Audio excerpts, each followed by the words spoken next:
Welcome to The Rabbi and the Shrink. This is Dr. Margarita Gurry, Dr. Red Shoe, and my favorite rabbi, Yonason Goldson.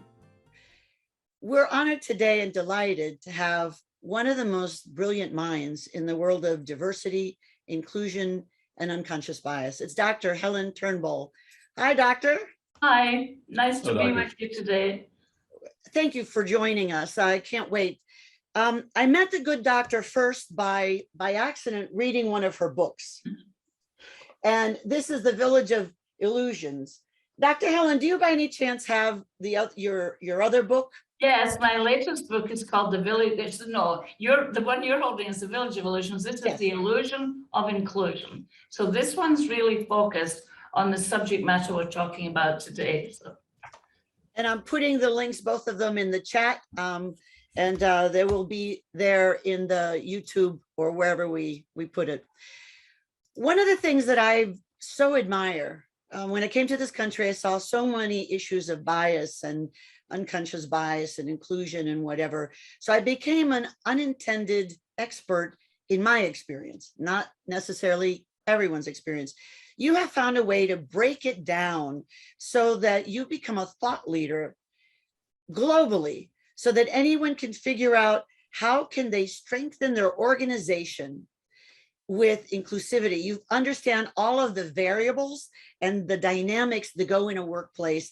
In fact, you've created 3 psychometric assessment tools: Cognizant, which is unconscious bias assessment. And I know some of my clients, I've recommended that they use that. The ISM profile for inclusion skills, and the gender gap analysis, which says its name. So speak to us a little bit. First off, how did you get into the world? You're a white woman, right? We see there's an accident, but how did you get into this world of inclusion? Right. So I think 2 things. One is that, even white women have diversity issues. And secondly, as an immigrant to this country, I'm from Scotland originally. When I came here, I did not feel included. I did not feel I belonged, and it was work to figure out how I had to assimilate, the things that I had to give up in order to change. And I began to hear the stories of difference. I became curious as I listened to people from different cultures, African Americans, people who are gay and lesbian, etc. And I realized that there was a whole world that I hadn't been paying any attention to. And I guess my own personal experience of feeling on the margins, feeling left out, got my attention and helped me to become curious about other people. Having said that, I'm acutely aware, as people are listening, that listening to a white woman with a British accent doesn't speak to exclusion. It speaks to privilege, entitlement, and inclusion. So I have both of these realities living in me, and they are my experience that yes, I have privilege. Yes, people love my accent. Over here, they don't always love it in the UK, but I found that my accent got promoted when I came to live in America. So I've got both ends of the continuum, so to speak, just in terms of race and culture and gender. Well, we're glad you got to that point. The rabbi and I have talked with lots of different guests, and we've talked amongst ourselves, and there's lots of issues we want to address. But Rabbi and I thought, why don't we start with the basics, with the definitions, and what exactly is diversity, inclusion, and unconscious bias? And you, better than anyone I've ever spoken to or read from, describes it in a way that actually, for me, makes sense. So I'll start with diversity. So diversity is the demographics, and inclusion is the work environment. So diversity is who we hire in the workplace. Inclusion is how we treat people that we hire. And so it's important to make that distinction, because quite often people use D&I or DEI nowadays, or talk about diversity and inclusion as if it's the same thing. It's not. You can have diversity without inclusion, and you can have inclusion without diversity. So people can feel included, and they're all from the same race, culture, gender, etc. And so inclusion takes work. And for me, diversity is about our differences in terms of the demographics, the obvious ones like race and gender, culture, religion, and then there are other differences, our personality differences. People talk about Marlon Loden's work on the diversity wheel, for example, or used to be called the diversity onion, that all of us bring different aspects of ourselves to the table. And then there's an intersectionality of how that all comes together, which sometimes causes people to say, well, why can't we just treat each other as individuals? And that's okay. Yes, I am an individual and I have a unique story to tell. And at the same time, I have all of the social identity issues around my race, my culture, and my other aspects of me that are important. My religion, my generational issues, which have become more important as I realize I'm a baby boomer, and that has meaning to me today that I pay more attention to than I used to.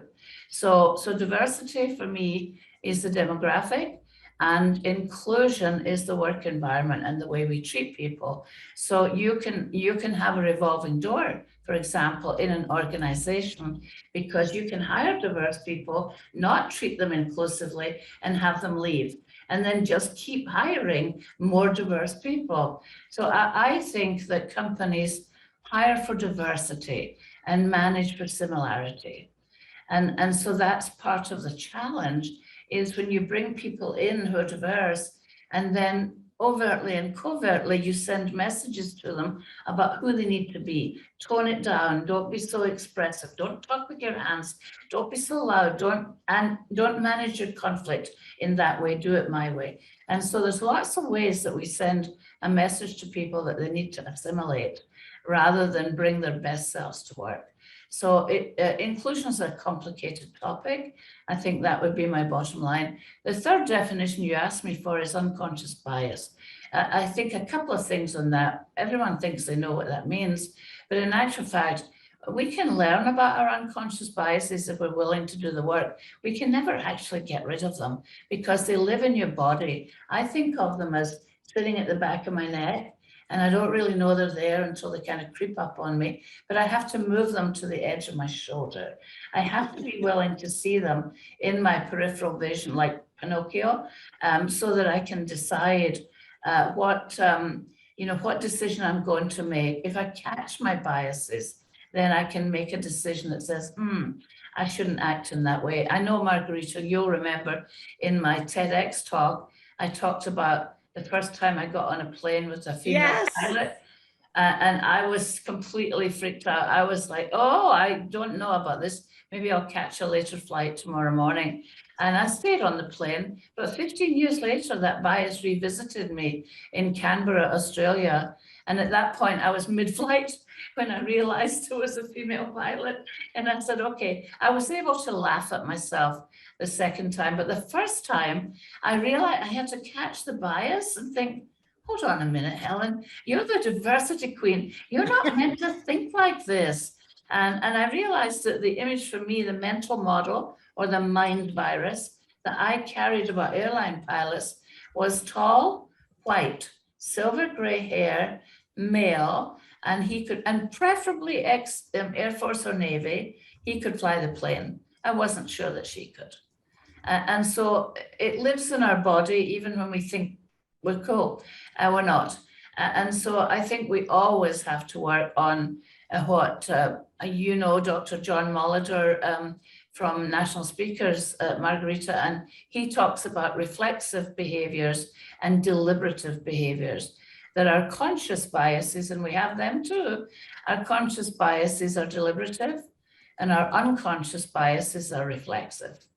So that we're not necessarily knowing that we're doing it. And it could be something as simple as eye contact. It could be that I'm always looking at you for affirmation in a meeting, but there's other people I never look at.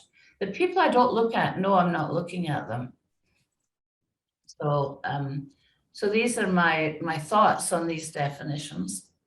And I want to pick on one particular point that I think is really compelling, Doctor, that I can't change my height. I can't really change my skin tone. Mhm. So there are going to be certain aspects of my personality or of my thinking that I'm not completely in control. I may never be completely in control.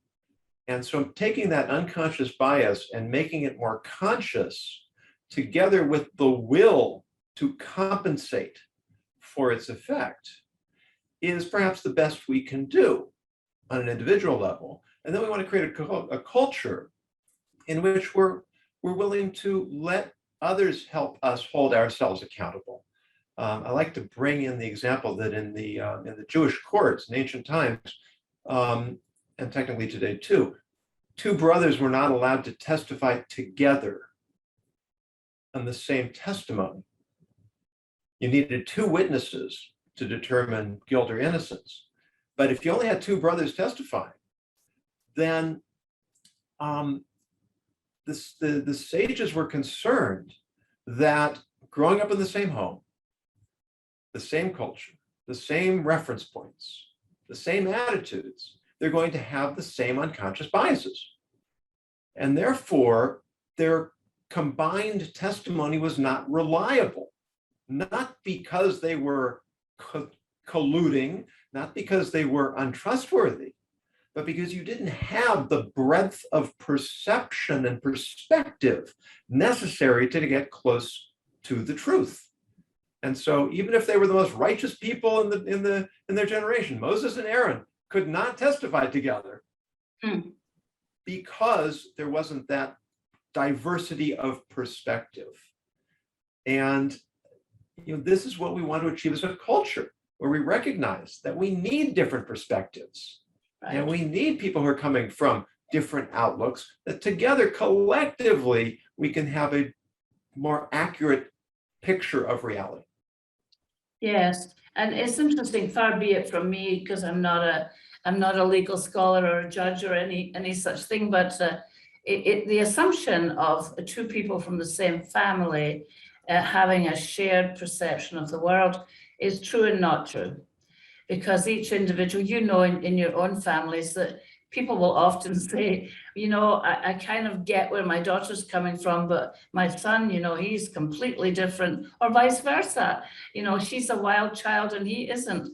And so our individual personalities and our unique story and our experience, even as being the youngest child or the eldest child, influences the way we see the world. So we don't necessarily share all of the same socially constructed stories in our head, but we are likely to share some of the same values around what messages did we get growing up about right and wrong, good and bad, who do I include, who do I exclude. The other part in terms of the neuroscience of inclusion is that our brains are lazy. Our brains are habitually lazy, and they really prefer to take shortcuts. They really prefer to kind of go quickly to what's the answer I'm familiar with. So I don't like to have to do the extra work. I use an exercise where I ask people in my workshops to draw a cup and saucer, and they always draw the cup and saucer looking the same. They draw it, like this with the handle, and then the saucer is round. Nobody ever draws it looking down into the cup. And so that's about, pattern recognition and also looking at things from a different perspective, so that most of us prefer pattern recognition at a reflexive level. We don't even realize we're doing it. So with the best will in the world, I want to grow. I want to hear diverse opinions, but here's the challenge.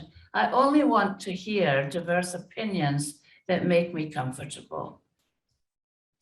So if your diversity is disagreeing with my view of the world, then I start to have problems. And that's where the work is. When you go to an organization that it's recognizing that they could do better, I know you have the secret, because not only do you have these 3 assessments and your world of experience, but six of your clients, including Texas Instrument, JP Morgan, Citigroup, you've got banks. 6 of them have won major awards for their diversity and inclusivity. mean, what is the secret? So they call you. What do you do then? How do you help them sort things out? Right. So I like to think, and I've had this feedback a lot, that I do my work in a very non-threatening way. I'm very inclusive of everyone. So I won't design or implement a workshop on gender, for example, that's designed to fix the men. I only do the gender work so that it includes the conversation from both men and women. And that we include all of the aspects of gender, including gender expression and gender identity. So I like to be inclusive in the way I think about the work. I also do my work experientially. And so all of my designs, even my keynotes, are designed to include the audience, include the participants.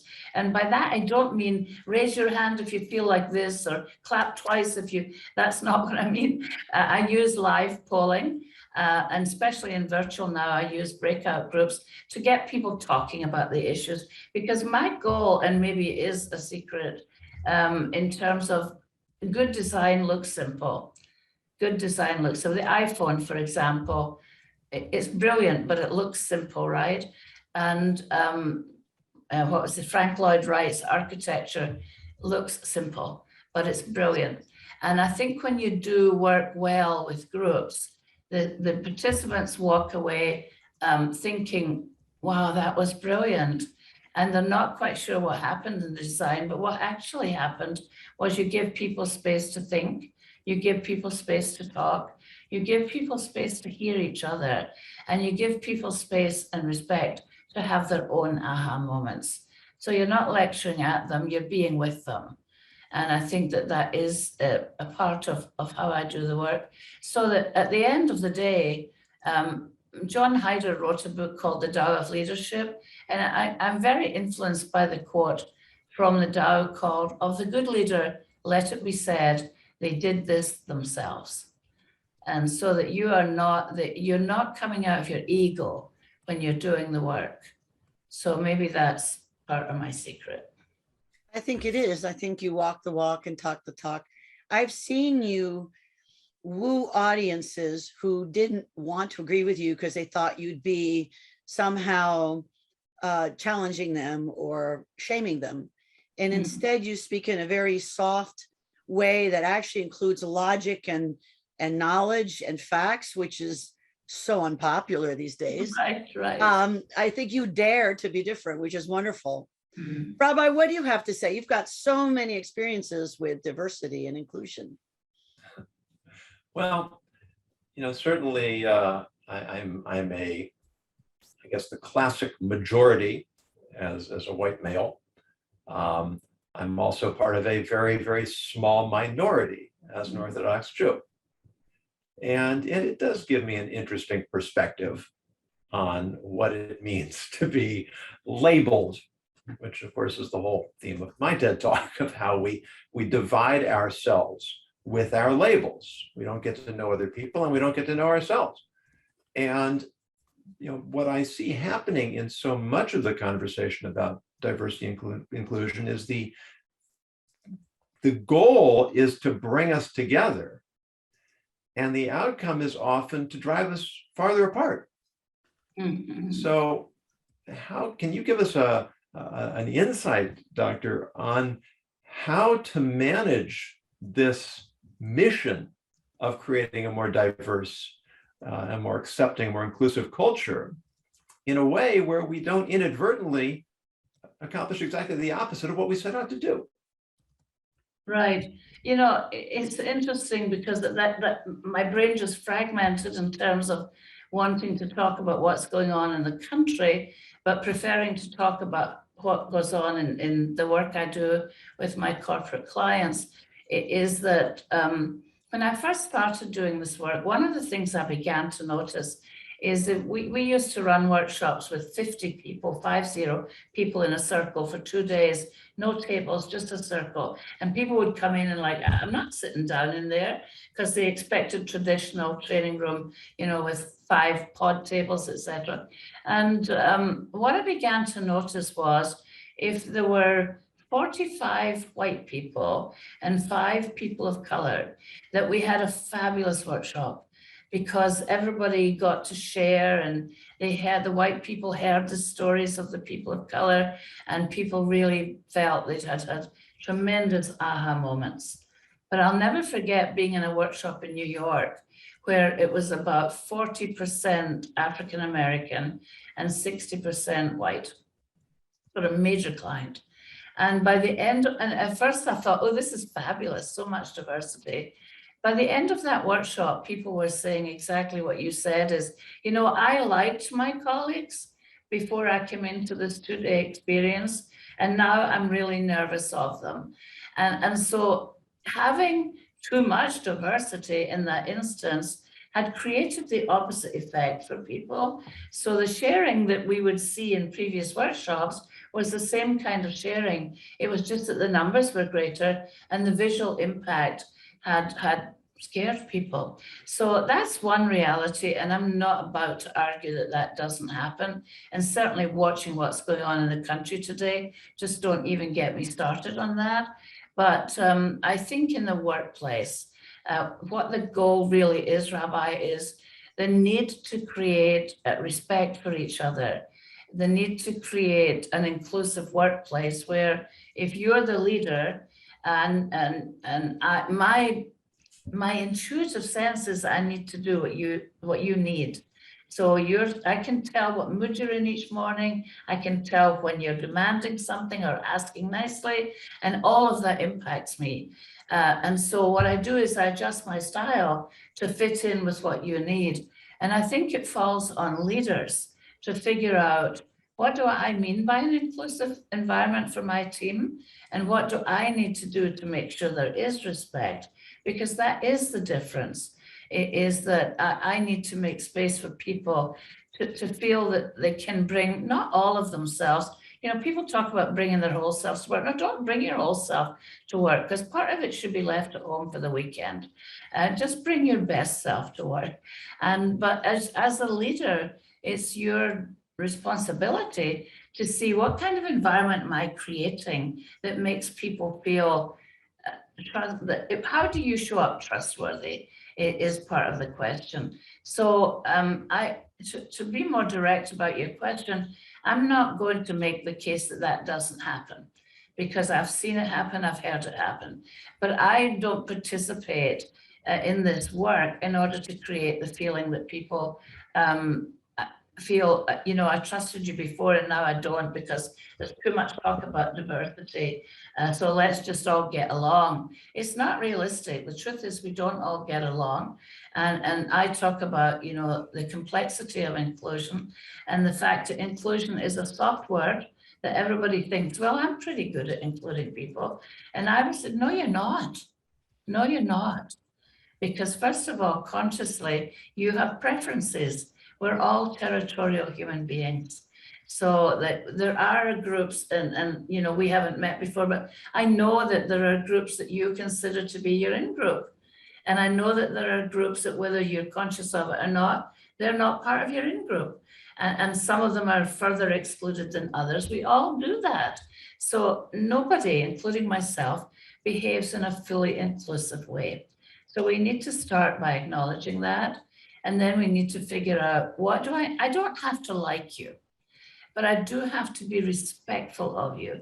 And if you're on my team, I need to find a way to hear your voice and to invite you in. And when that's not happening, you don't have inclusion.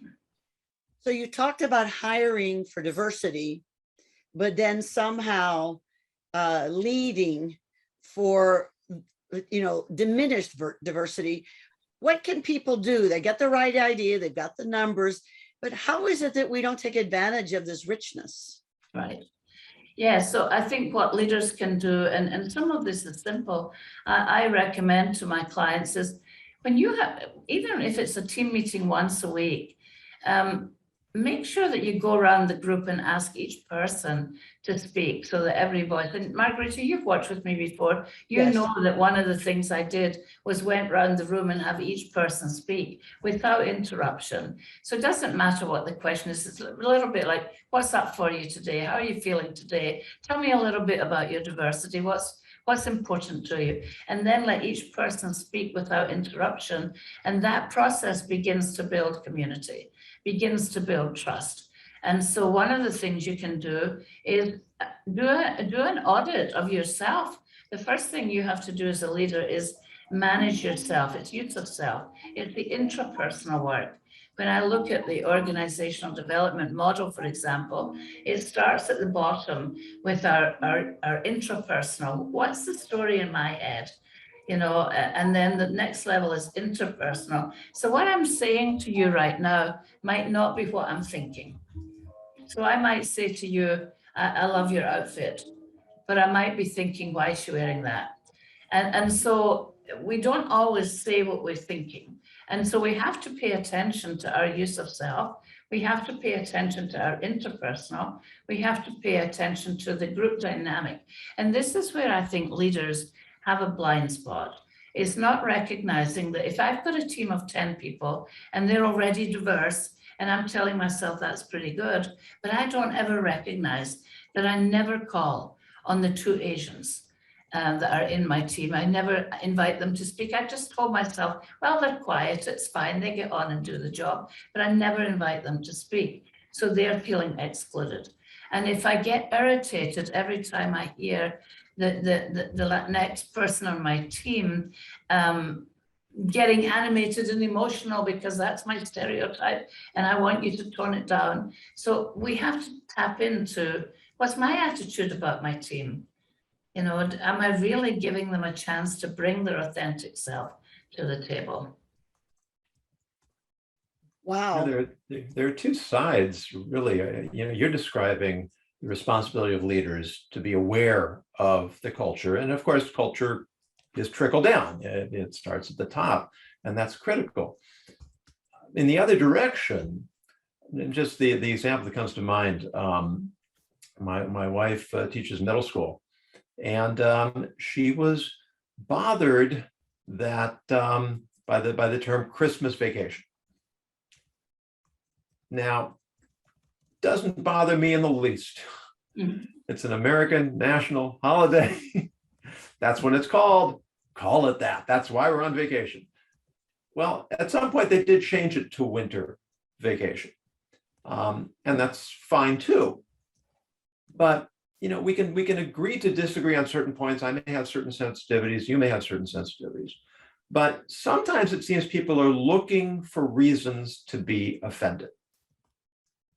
And just one example comes to mind. There was a column in the New York Times Magazine called The Ethicist. I don't know if it's still there or not. But at the time, the writer was, the columnist was a guy named Randy Cohen. And a woman wrote in, and she said that she had had a business dealing with an Orthodox Jewish man. And they finished the deal, they signed the contract. She reached out her hand to shake on the deal. And he said, I'm sorry, my religion does not allow me to shake hands with women. Now, full disclosure, not all authorities are in agreement on this. I will accept the hand of a woman when she extends it to me. I generally won't extend my own hand, but this individual apparently followed a stricter opinion. And the woman wrote into The Ethicist, and she said she was so offended, she didn't know what to do. Should she protest the behavior? Should she just let it go? Should she tear up the contract? So before I tell you what Randy Cohen, the ethicist, advised her, I'd be curious to hear, Doctor, how you would address this issue. So I think I would suggest to her that she respects differences, that clearly is a deeply held value for that individual, and it wasn't intended to offend her. And she needs to look at it. That is about the use of self, and that's about how we respect differences. So the individual is not being deliberately offensive by saying, I'm sorry, I don't shake hands with women. The same is true in the Islamic culture, that men are not meant to shake women's hands, and you have to respect that. You know, when you try to force fit your cultural beliefs on top of another culture, I think that's when we get into trouble. That's why I think the more we understand each other, the less we'll be afraid of each other. And the more we'll be able to respect each other. Again, I'm not going to stop shaking hands with men because of your belief, but I am going to make sure that when I'm in your presence, if that is your belief, that I understand that and don't take it personally. Sometimes we have to get our ego out of the way. And sometimes it's just not about you. It's about something bigger than you. So yeah, that's my answer. Now you can tell me what advice you got. You know, it's a lovely formulation, and I'm pleased to tell you that I tell this story in my diversity keynote, and the majority of people in the audience respond in a similar way. However, Randy Cohen, the ethicist, told the woman, "You should definitely tear up the contract. There's Wow. no room for this kind of sexism in our society." Now, what's interesting is that I don't know if that column got the most response of reader mail ever, but it was close. Mhm. And the responses were 10-1 against Randy Cohen, the ethicist. And the most articulate, I felt the most articulate answer was the one that said, you know, what would have happened if it would have been an Orthodox woman who refused to take the hand of a secular man? Mhm. Would we have ever heard about this? And often if you just reverse the situations, you'll see that it's a different kind of unconscious bias that's at play. And, you know, Dr. Margarita, I know you had a handshaking incident. I At did. one point, didn't you? I had a synagogue that was being built, and in the process, they were building community. Several existing synagogues were joining, and so there was a lot of conflict, even some pushing, shoving, and bad words. So they called me to come in, and I shook hands with somebody who turned out to be the foreman. That was fine. He was Cuban like me, is perfect. We had a perfect understanding. And then I went to shake hands with the rabbi. Did not at that point know that there were some rabbis that wouldn't shake hands, because not all rabbis have the same sense of how Orthodox they are. So I went to shake my hand, and the guy next to him immediately told me, got in the way and said, "Oh, rabbis, Orthodox rabbis can't touch hands of the woman." And I said, "Oh, hi. Thank you, Rabbi." And I said, "So then, being a Cuban, I promise I won't kiss you on both sides of the cheek then." And he laughed. And I said, and he said, "Thanks be to God." And I said, "And to Moses." And so that was that. So we teased a little bit. And from then on, I did this and he did this, pretending. It was a joke. We handled it well. But you know what? He did shake my hand that first time. After the guy said, "I don't shake hands," he did. And later on, I asked him, "Why did you shake my hand, Rabbi?" He said, "Because you'd put it out and I didn't want to show disrespect." Yeah, yeah. And I thought, wow. And I got goosebumps when he told me that, because it just felt so respectful. And he crossed his own line because I had good intentions, but was totally ignorant. So since then, I've done a better job of researching groups. That was a long time ago when I was young. And I still miss the boat sometimes, but I try not to. But what you also raised for me there, Margarita, is the practice of kissing on both sides of the cheek is also very European, but it's not very British. And so No. Very confusing when we became part of, and I wish we still were, part of the European Union, that people started kissing on both sides of the cheek, and British people would be bouncing around, not knowing which way they were meant to turn as it was happening. So yes, cultural practices can be challenging, but I love the way you handled it because of the humor engaged in that, because you build the relationship from there. And you're both being respectful while using humor. So. We did. And there's also in Cubans, when someone sneezes, we go, "Jesus, Jesus." And so he knew that. So then sometime when I sneezed, I knew him for many years. He said, "Moses." because I had already made the Moses Right. joke. So that was very funny, and showing respect in such a lovely way. You know, Well, it's we a have an wonderful thing you're interesting, saying, Doctor, just yeah, to elaborate that, keeping a sense of humor is so important. Yes. Because, we will make these occasional missteps, and it's often fairly clear whether they're coming from a place of goodwill or ill will. Right. And, Right. I've had women come up and hug me in a situation that they felt it was entirely appropriate. And in the secular world, it is. And I don't shriek, I don't push them away, I don't make a fuss.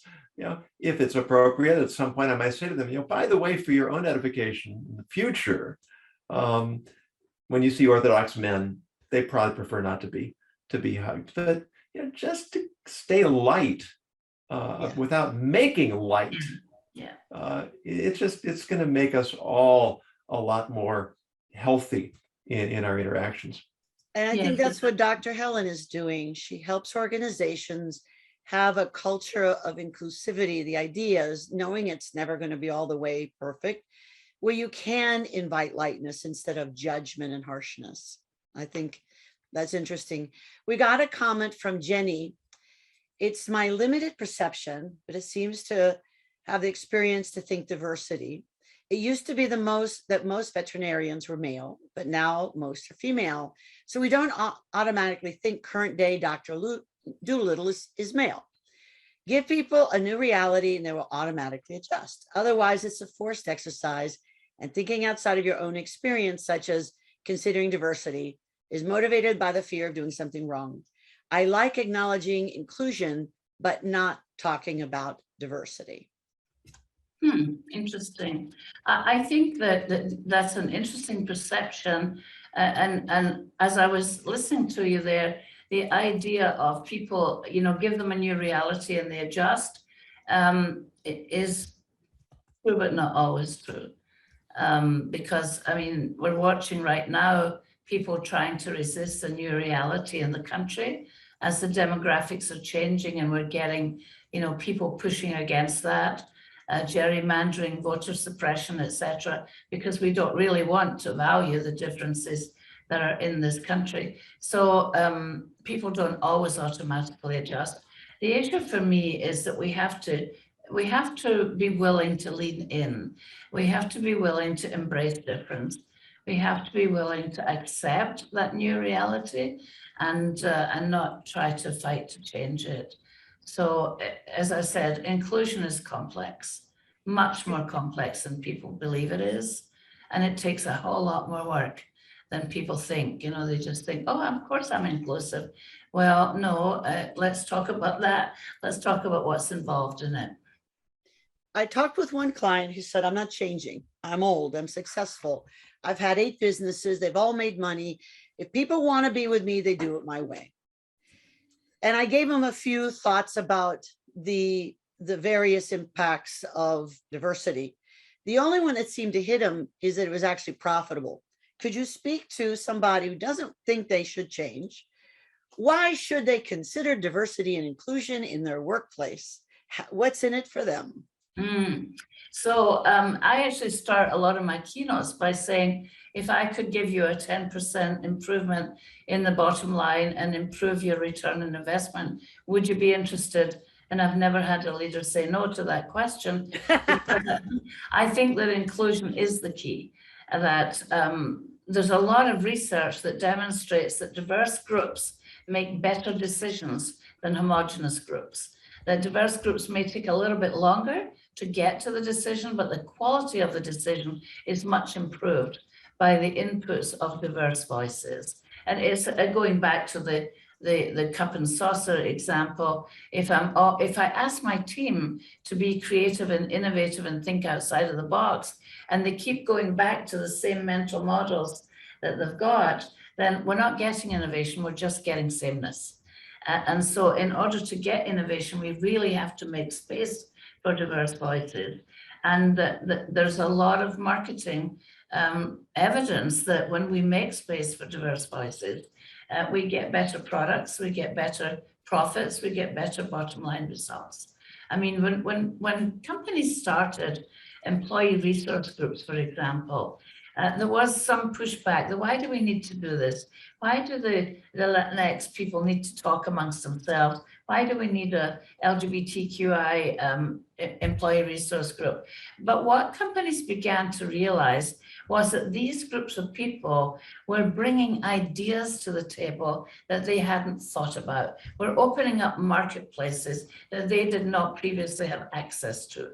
So the LGBTQI community, when they felt included and embraced by the organization, were encouraging their colleagues and friends to buy from that organization. I think it was, I want to say it was Miller Coors, who used to be one of my clients, who their Latinx employee resource group gave them the idea of developing different beers that would appeal to the Latin American marketplace.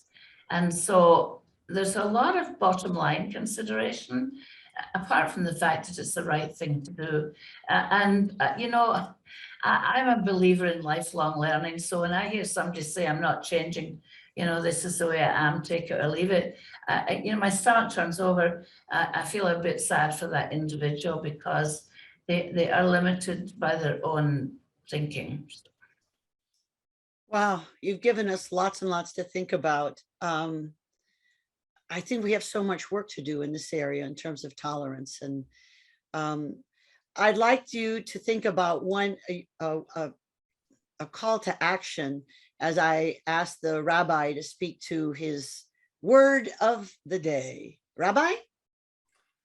Thank you, Doctor. The word of today is fulminate. Fulminate, which means to protest vehemently, but it also means to explode.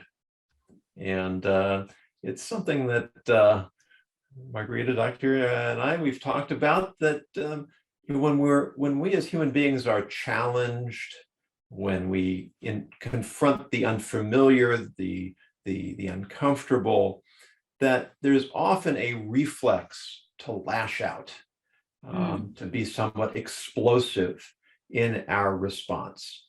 Sometimes we may be perfectly legitimate in protesting. Sometimes it might even be appropriate to protest vehemently, but we have to keep watch over ourselves. I like to say that being moderate doesn't necessarily mean a political stance or an ideological stance. It means that we moderate our behavior, we moderate our responses. And so when we are engaging people that we don't really get them, maybe we're a little bit unsure, a little bit uncomfortable, bend over backwards to give them the benefit of the doubt, to presume positive intent. And when we're going to be a little more perhaps strict or demanding, let's be a little more demanding with ourselves.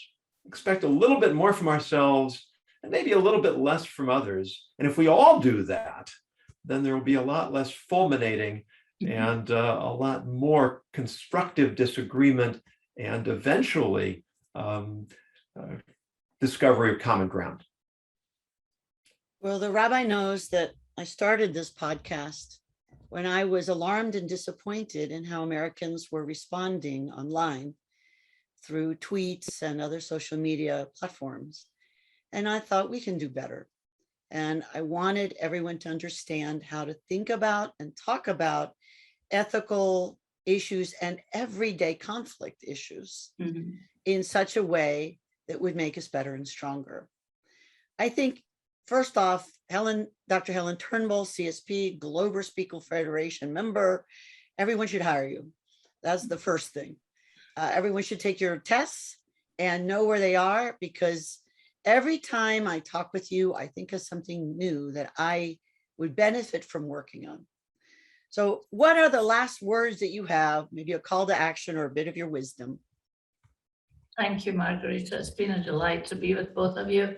I have a sense we could have talked for a long time. Yes, ma'am. My wisdom is this. First of all, do your own work. So start with yourself.